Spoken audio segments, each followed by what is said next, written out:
because he's ancient, he's 50 years old. I remember watching Sidney Crosby highlights when I was like 10. Yeah. We just got built this. Real different, playing in America. One of the best hockey in the world.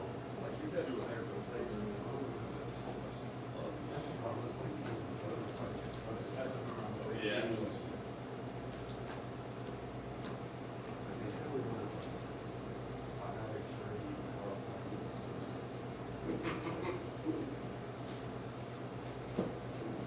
I heard Trump say if Canada loses votes, they're going to extra tariffs.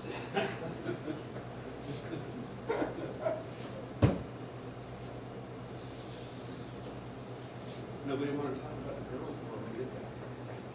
About the what? About the girls curling? Oh my. Girls like that. Then we get the bronze match. Oh, it wasn't wrong. I wouldn't have, even know what they are. About Canada and US lost. Look at the bronze. Family. It was maybe the most pleasant visit in quite some time. Mine, we played the same one. Saturday, yesterday, we e-biked around Gulf State Park.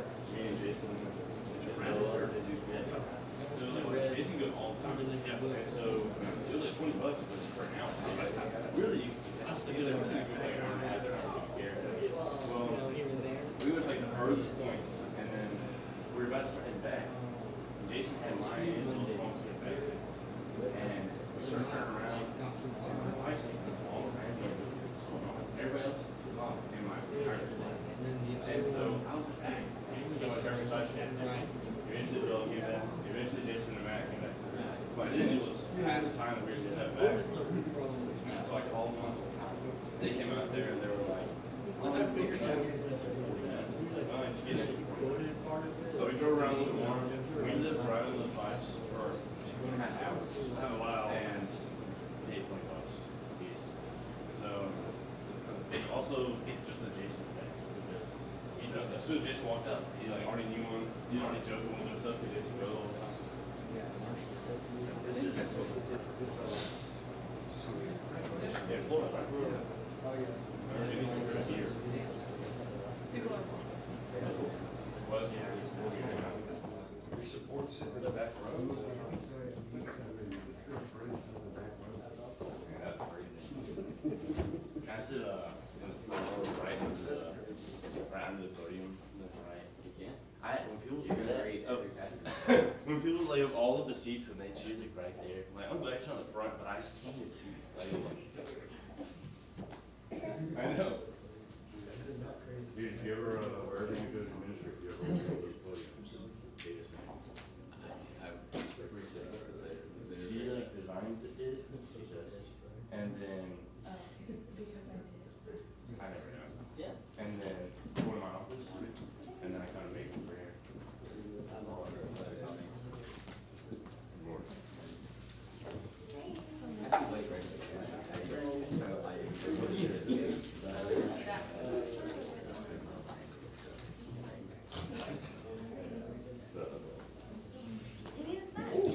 yeah, there's something that you really come over and have like half of the whole. Oh, I bet you.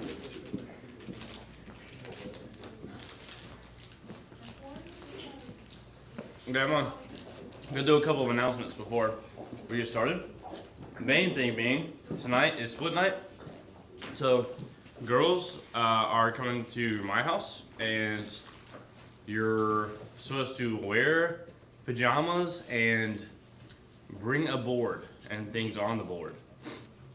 But if you don't have boards, you can just bring the things, and Isabella has boards. So, anyways, and guys, after service tonight,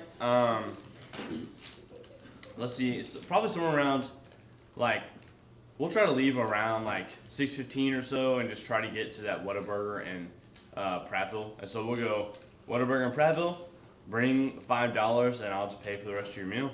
And then we'll go play pickleball after that. Probably be done between 8:30 and 9 is my assumption, and we'll head back. So, but we'll see about that. But anyways, also today we're gonna do Mission Connect. So we have some people that were on the last list and some people that are new. And you can tell because I had to find their pictures on Facebook this time. And so, very different pictures. But in the envelopes on the back, so if you want to sit with someone new this morning, then on your way out, grab one of those envelopes and you can meet someone new at Dalraida. So that's always very encouraging for them, and I always get a lot of feedback when y'all do that. And so, it'll be good for y'all too. All right, Goop. Here you go. Awesome. Okay, good morning, everybody. Thank you for choosing to be here this morning. I know it was not easy to get up out of bed, and I'm the one talking, so I appreciate you guys being here.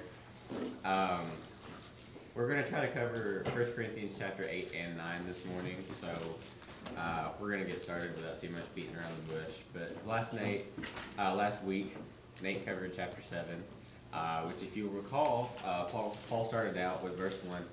He said, "Now concerning the matters to me about which you wrote."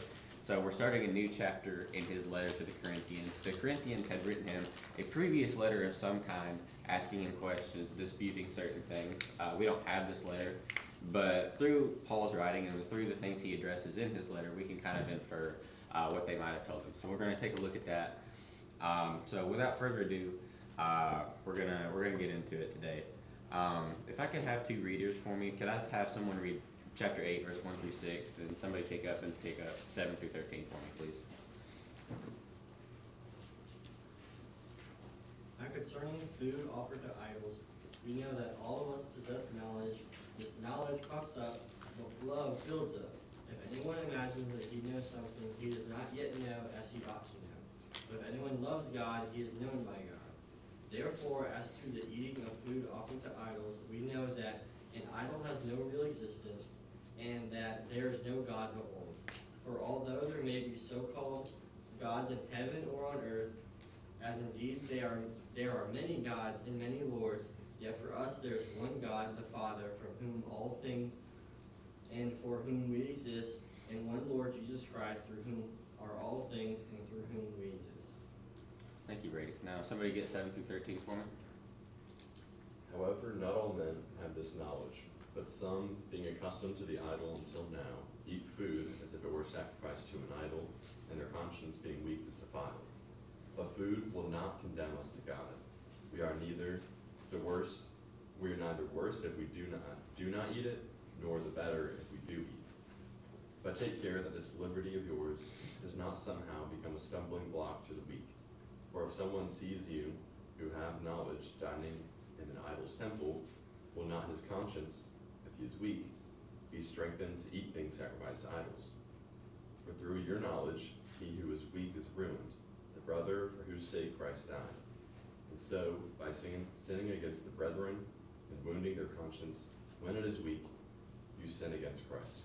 Therefore, if food causes my brother to stumble, I will never eat meat again, so that I will not cause my brother to stumble. Thank you, gentlemen. Okay, there's some kind of weird phrasing in this, so we're gonna break this into chunks. But at first, Paul uses his introduction to kind of get above the problem and to give like a little thesis of sorts, because the section is titled "Food Offered to Idols," but the first thing he talks about is knowledge and love and stuff. So we see that he's talking about a root issue here in these first few verses. Paul realizes that the Corinthians aren't really struggling with a theology or a doctrine problem. They have an understanding, they have some head knowledge, and Paul acknowledges their perceived knowledge, and he even agrees with it. He says, yes, we do possess knowledge. All of us possess knowledge, but it's what they're doing with this knowledge that Paul disagrees with. The Corinthians are getting ahead of themselves, and it's causing their pride to get in the way. He phrases it like their knowledge is puffing them up, and it's causing divisions amongst the brethren. So Paul is going to encourage them to put this knowledge that they have, or claim to have, to love and to building each other up. I thought it was interesting that verse 2, when I was researching for this, it starts out, if anyone imagines that he knows something. Well, the early Christians didn't have a word for something as we would use it in this text that we read in English this morning. So they would have read verses 2 and 3 something like this. If anyone thinks he has arrived at knowledge, he does not yet know as he ought to know. But if anyone loves, this one truly knows or is known by God. And I just thought that kind of cleared it up for me, because the first couple of times I read that, I was like, what is he talking about? I have no idea. So that kind of cleared that up for me. But okay, I want to ask you guys a question. What dangers do we see with that attitude cropping up, and how do we see it today? Because I think it's pretty prevalent. So, what can come along with that? What do you guys think?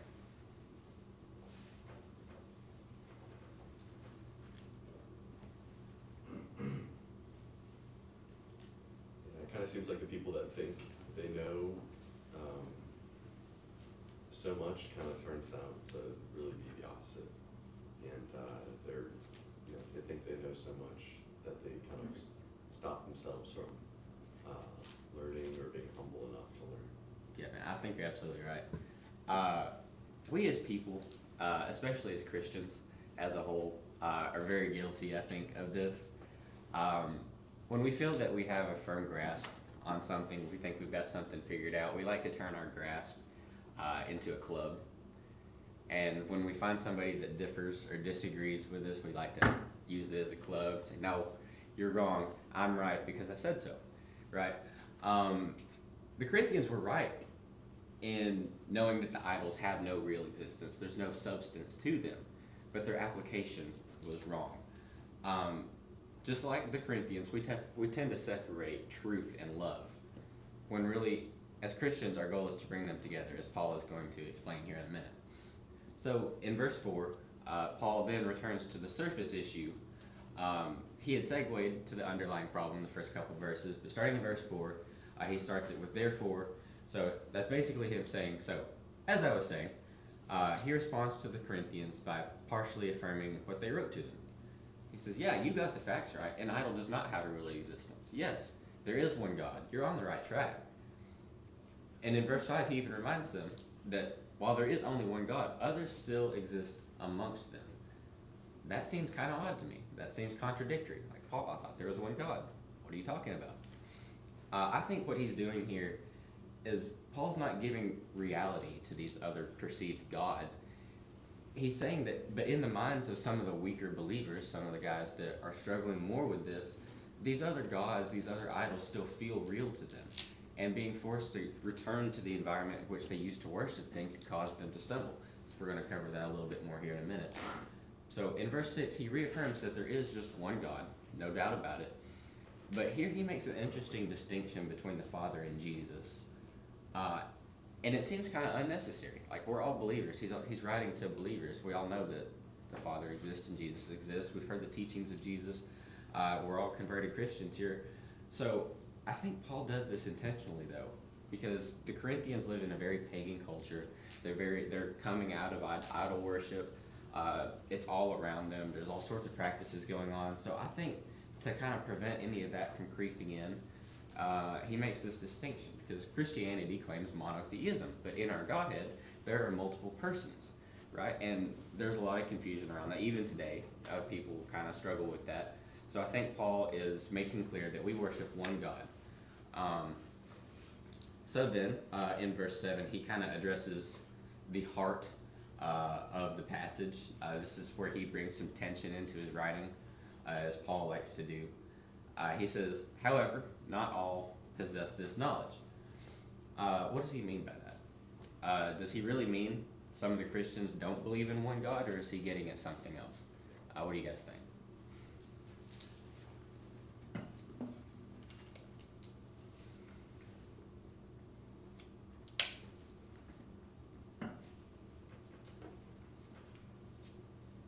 Paul is telling the mature Christians that some of their brothers and sisters are coming out of idolatry, right?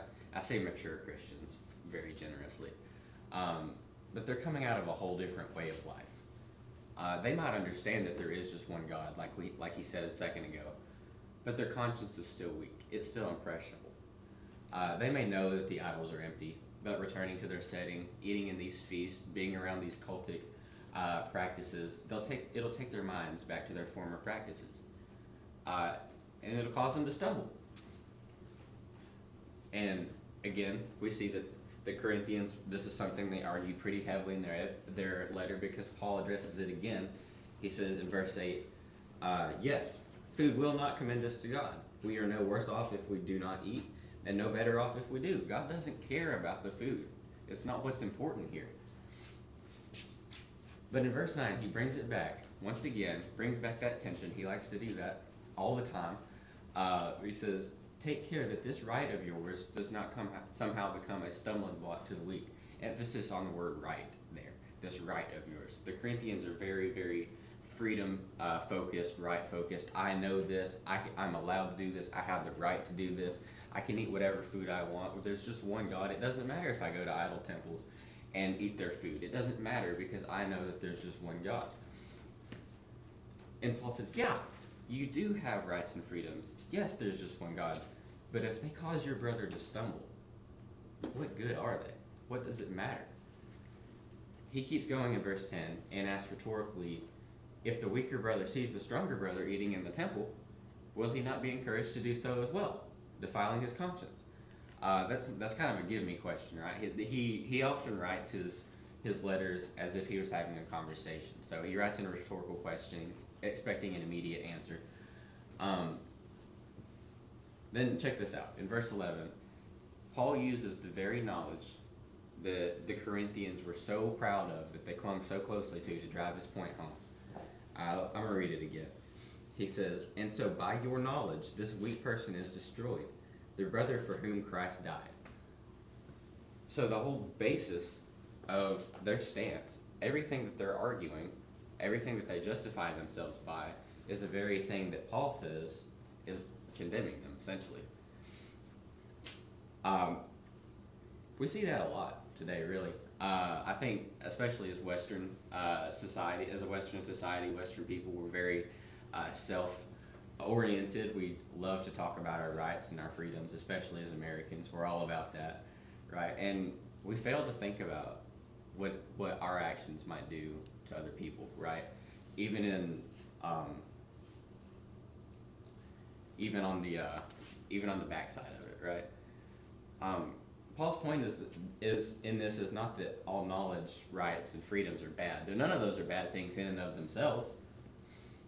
But our knowledge, our rights, and our freedoms should be put to building up the brethren, to committing them to love, right? So sometimes that means surrendering our rights. Paul closes chapter 8 by saying that if his exercising his rights causes a brother to stumble, that he's not going to use that right, because it's no longer his right in the grand scheme of things.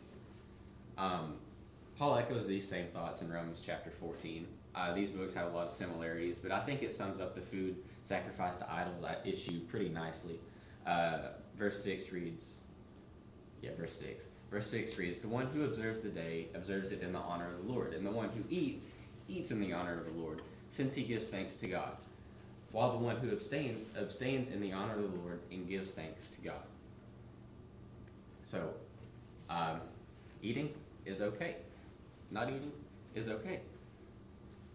What's not okay is causing your brother to contradict his own conscience, which should be shaped by the word of God, in which they should be sharing in, right? All right. Cooper, I got a comment. I think it's really important to for us to understand too that Paul was saying there is a right answer, and some of you have it right, but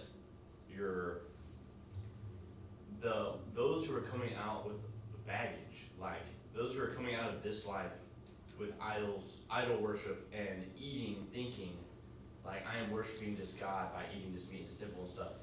It's if you've been living your whole life that way, Paul is kind of sympathizing with that and saying,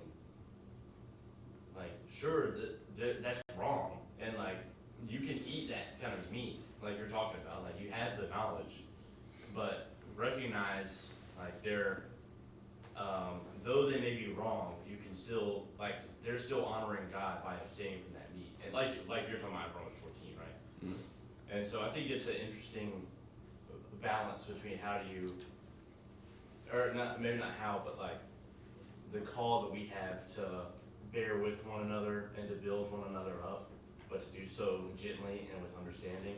Yeah. This is a cool example of that. Yeah, it is. It's really cool stuff. It's such a unique and sensitive issue.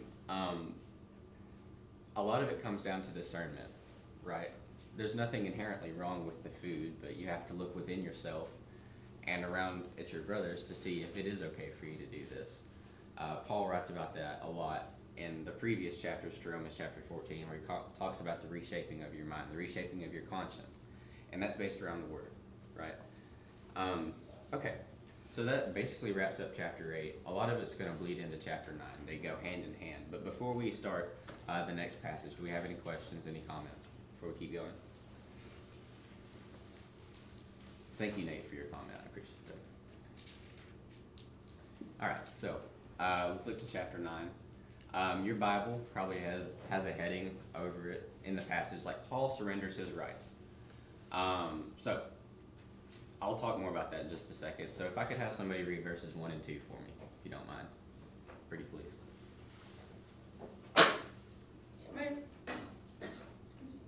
Am I not an apostle? Am I not free? Have I not seen Jesus Christ our Lord? Are you not my work in the Lord? If I am not an apostle to others, yet doubtless I am to you, for you are the seal of my apostleship in the Lord. Thank you. We kind of see a change in tone here, don't we? There's a couple things to keep in mind before we really get into it. I don't know about y'all, but in my mind, when I'm reading through a text and I'm studying and I see a chapter break and the big number and the heading, I'm like, my brain immediately goes, okay, we're talking about something else now, you know? And it's important to remember that that's not what we're doing here. It's the same issue. Paul's still addressing the same thing. So when we look at this new passage, we need to keep it in the greater context of what we've been talking about. So Paul starts asking all these questions right off the rip. It's kind of aggressive the way he comes out. So if Paul ended chapter 8 talking about knowledge and freedoms and love and what to do with them, what not to do with them, he's going to show how he handles it in chapter 9. He's going to show the proper way to handle these freedoms, along with proving his authority. That's going to be a big central thing in chapter 9. In these couple verses, we can also see some of what the Corinthians wrote to Paul by inference. So, let's look at verses 1 and 2 again. Am I not free? Am I not an apostle? Have I not seen Jesus our Lord?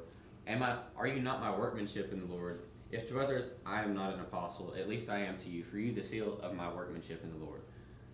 What can we infer from Paul asking, am I not an apostle? Have I not seen Jesus our Lord? What is he talking about? Why is he bringing this up now?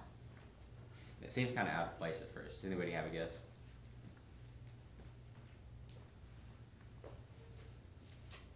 It's kind of seems like he's kind of saying, like, I've got some authority here and some rights of my own.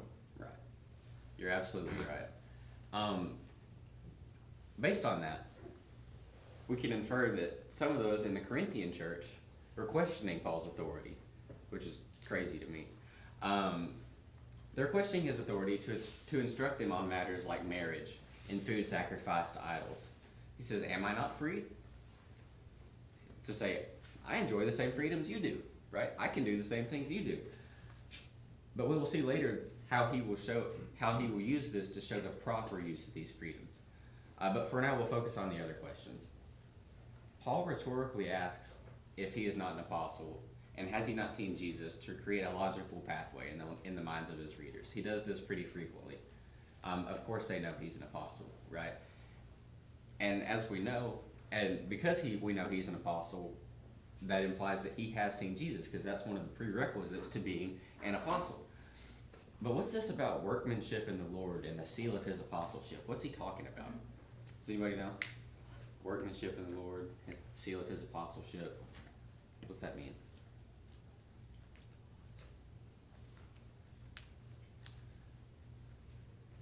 He talks about his efforts multiple time in teaching those. Mhm. In fact, he talks about, have I taught thee in vain? Have I wasted the Lord's time with you? Mhm. I think there's a reference to that. Yeah, I agree. I think you're onto something there. I also think in these couple verses, in these questions, that he's appealing to the fact that the Corinthian church exists at all is a testament to his apostleship. Why is that? Paul founded the church at Corinth. He's kind of lovingly putting them in their place. Who am I to teach you on these things? Well, I'm the reason you're here, you know? So let's go ahead and read verses 3 through 14 now. I've got this one. It says, this is my defense to those who would examine me. Do we not have the right to eat and drink? Do we not have the right to take along a believing wife, as do the other apostles and the brothers of the Lord and Cephas? Or is it only Barnabas and I who have no right to refrain from working for a living? Who serves as a soldier at his own expense? Who plants a vineyard without eating any of its fruit? Or who tends a flock without getting some of the milk? Do I say these things on human authority? Does not the law say the same? For it is written in the law of Moses, you shall not muzzle an ox when it treads out the grain. Is it for oxen that God is concerned? Does he not certainly speak for our sake? It was written for our sake, because the plowman should plow in the hope, and the thresher should thresh in the hope of sharing in the crop. If we have sown spiritual things among you, is it too much if we reap materials from you? If others share this rightful claim on you, do we not even more? Nevertheless, we have not made use of this right, but we endure anything rather than put an obstacle in the way of the gospel of Christ.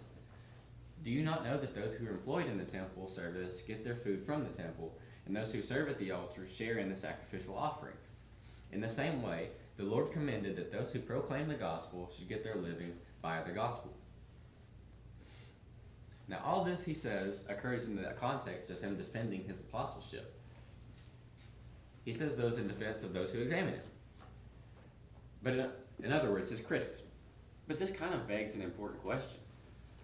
We have already established that Paul was facing criticism, but where is it coming from?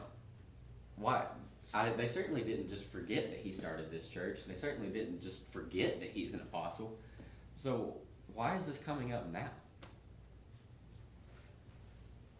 I think it's likely the reason some of these Corinthians began to criticize Paul is based around their culture. As we already know, it's a very pagan culture. It's a very economic culture. It's a very worldly, fleshly culture. And a big part of that was contemporary philosophy.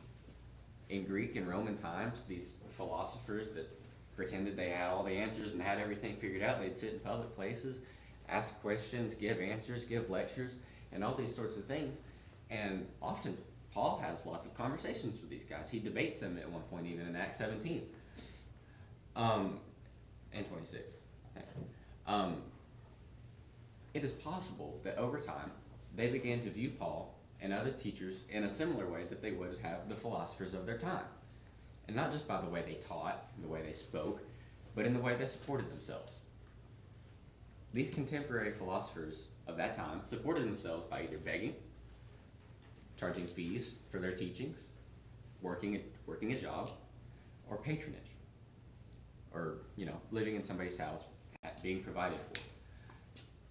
This is something that Paul had changed and adapted throughout his ministry. Like in Acts 16, chapter 15, Acts chapter 16, verse 15, we see evidence of him accepting patronage from Lydia after she's converted. But in 2 Thessalonians 3, he refuses it, right?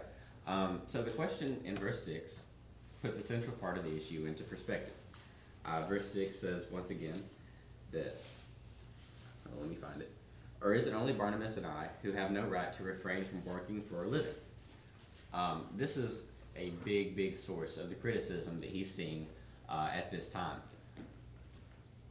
The Corinthians would have questioned Paul for refusing a patronage from a wealthy member of their congregation, and they would have looked at it like, if you're supposed to be an apostle of the Lord, of this great God who is worthy and mighty and so much greater than all these other false gods that we've been worshiping for all this time, why do you work in a demeaning trade and earn your living with your hands?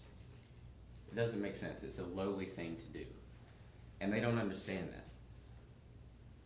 So in verse 7, Paul employs some analogies, some illustrations to further his point. He still claims his right to the Corinthians' support, even if he isn't exercising it. He's saying, yes, you are my vineyard. I can reap from it if I choose. It is not demeaning to work a trade instead of taking a patronage, but it is a proper discernment of what using your rights looks like. Paul has right to accept help from the Corinthian church. He can milk from them. He can reap from the vineyard that is the church that he planted. And then once again, he starts in with his rhetorical questions again. If you have noticed, Paul kind of likes to do that. He says, "Do I say these things on human authority? Does the law not say the same?" He says this expecting a yes, right? Do I say this on human authority? No. I don't. And then, does the law say the same? Yes. Paul quotes Deuteronomy 25 holy cow. Deuteronomy chapter 25 and verse 4, where he draws an illustration about an ox threshing grain. Let's read through that again because it's kind of odd. For it is written in the law of Moses, you shall not muzzle an ox when it treads out the grain. Is it for the oxen that God is concerned? Does he not certainly speak for our sake? It is written for our sake, because the plowman should plow in the hope, and the thresher should thresh in the hope of sharing the crop. What is he talking about? What is this illustration trying to show us? Does anybody want to take a stab at what the ox is about? What Paul's getting at here?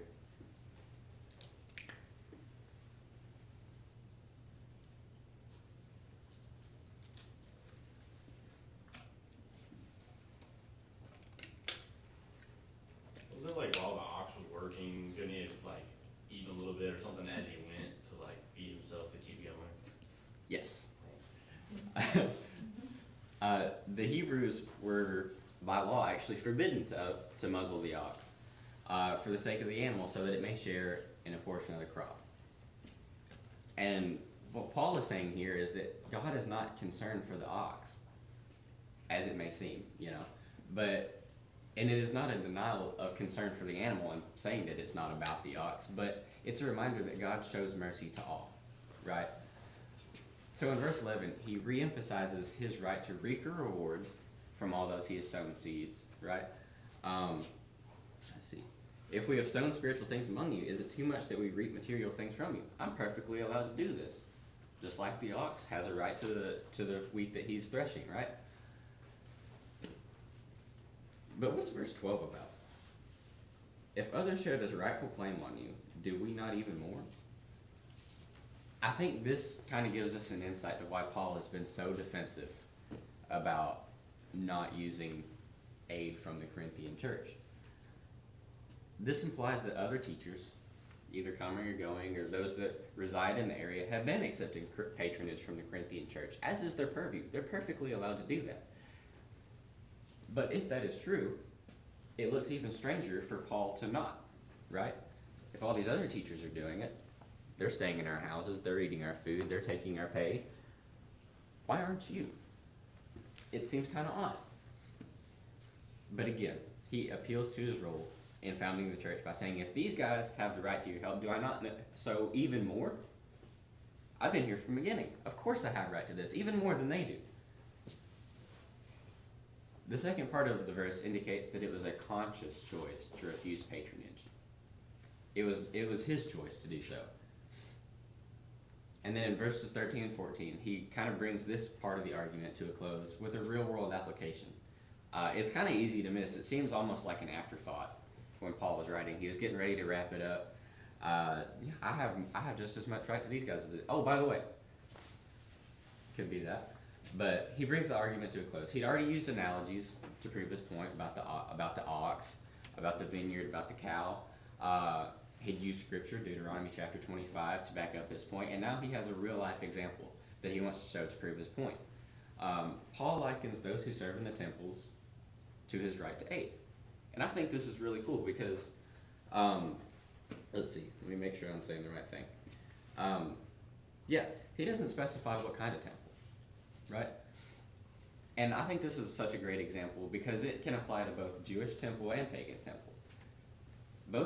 In both practices, the priest that works in the temple has a right to some of the meat that is being sacrificed, either in the Jewish temple or the pagan temple. It's a way of supporting themselves. It's a way of means.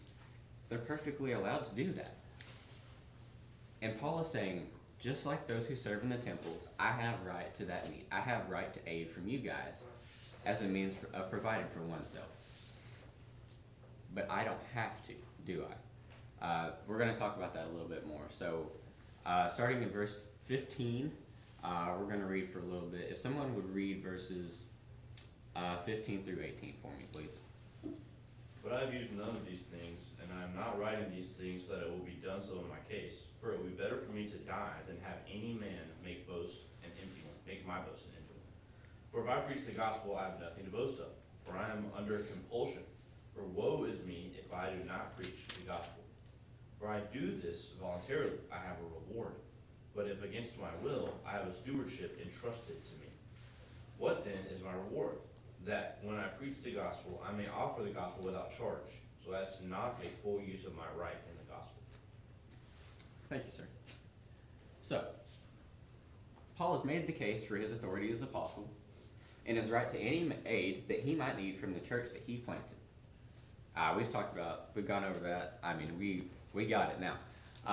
But starting in verse 15, he's going to defend his right to lay that right down, which we've also hit on a little bit, but now we're really going to get into it.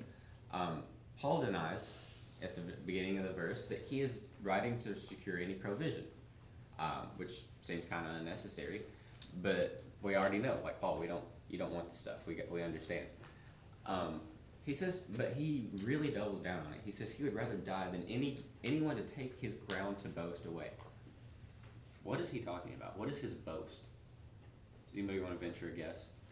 Because it took me a minute to figure it out.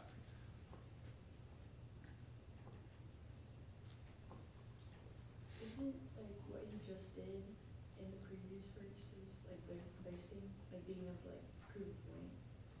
Possibly, yeah. I think you're onto something there. I think there's a little more to it though.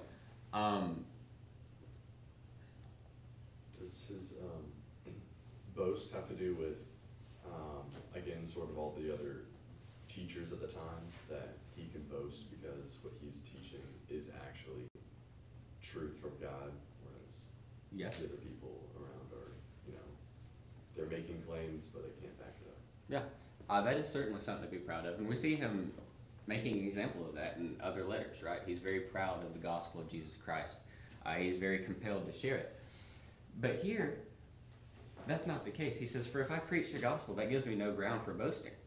For necessity is laid upon me. Woe to me if I do not preach the gospel. I'm here to do that anyway. It doesn't matter. So what is his boast? I think what he's saying is his boast is being able to preach the gospel and spread the word free of charge, without any debt, without any connection. Basically, he's proud of his free agency. His refusal to accept aid, refusal to accept patronage, kind of gives him a sense of freedom, right? He's connected to the Corinthian church, obviously, because he teaches there. I mean, he founded the church. He obviously has a deep connection to it, but he's not staying in their houses. He's not collecting a check from them. He's not eating of their food, and that gives him a little longer chain, doesn't it? He says he'd rather die than anyone take his ground to boast away. Working by his own hands to make a living. The very thing that, oh man, that ain't good. Working by his own hands is what he's so proud of, because the irony of it is, it's the very thing that so many of them criticized him on, right? Why are you working such a demeaning trade, a tent maker? There's no glory in that. But that's the very thing he's proudest of, isn't it? Laying down his rights, humbling himself, making himself a servant to all, is his grounds to boast in this instance. I think that's really cool. So I'm going to pick up and read through the end of the chapter, and then we're going to wrap this up. For though I am free from all, I have made myself a servant to all, that I might win more of them. To the Jews I became as a Jew in order to win Jews. To those under the law I became as one under the law, though not myself being under the law, that I might win those under the law.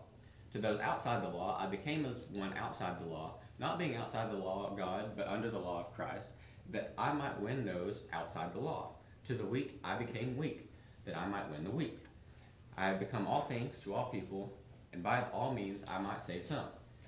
I do it all for the sake of the gospel, that I might share with them in its blessings. Do you not know that in a race all the runners run, but only one receives the prize? Run so that you may obtain it. Every athlete exercises self-control in all things. They do it to receive a perishable wreath, but we an imperishable. So I do not run aimlessly.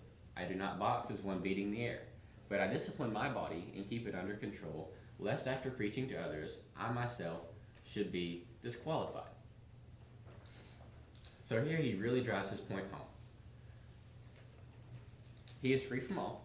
He's not being paid. He's acting on his own. He's made himself a servant. And by that sense of free agency, by that sense of self-independence of sorts, Paul is able to reach more people. That's been the point the whole time. To the Jews, he adapted to connect with them. To reach Gentiles, he adapted himself to connect with them. He would not be able to do this if he had not relinquished his right to aid as an apostle. All things to all people, so that all may share in the reward. And he was able to achieve this by humbling himself to a servant. And he closes the chapter with an exhortation to the Corinthian church. The purpose of the metaphors of the athletes is to encourage the Corinthians to run to the goal with purpose. The second purpose is in his appeal to discipline, calling the Corinthians to run the Christian life and practicing self-discipline, and calling out the right to eat in pagan temples. Right? That's been the issue, the overarching issue across chapters 8 and 9. So as you run this Christian life, as you run this race, run up self-discipline. Recognize the things you should and should not do. We'll talk more about this challenge that he issues to them at the end of chapter 9 next week as we move into chapter 10. So before I close, do we have any last questions? Any more thoughts? Going once? Twice? All right, guys. We'll pick up in chapter 10 next week. Thank you.